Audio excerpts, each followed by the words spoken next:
ఒక పాట ఒక వంటలో ఈరోజు సంకష్టి కదా, అందుకని గణపతికి 21 కుడుములు చిన్న చిన్నగా చేసి ఇప్పుడు నైవేద్యానికి ఇస్తున్నాను. గణపతికి కుడుములు అంటే ఎంతో ఇష్టము. ఈరోజు సంకష్టి కదా, అందుకని గణపతి గుడికి వెళ్ళి అక్కడ నైవేద్యానికి హోమంలో కూడా వేస్తారు.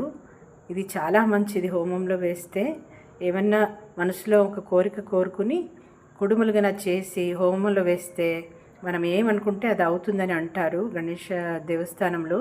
సో అందుకని ఈరోజు నేను సంకష్టి రోజున విశేషంగా చిన్నగా 21 కుడుములు చేశాను. గజవదన బేడువే గౌరీ తనయ త్రిజగవందితనే సుజనర పొర్రెవనే గజవదన బేడువే అని భక్తితో మనకెంతవరకు సాధ్యమో అంతవరకు మనసారా భక్తితో మనసులో ఏమో కోరికలు కోరుకుని కుడుములు గన హోమంలో వేస్తే తప్పకుండా మన కోరిక తీరుతుంది.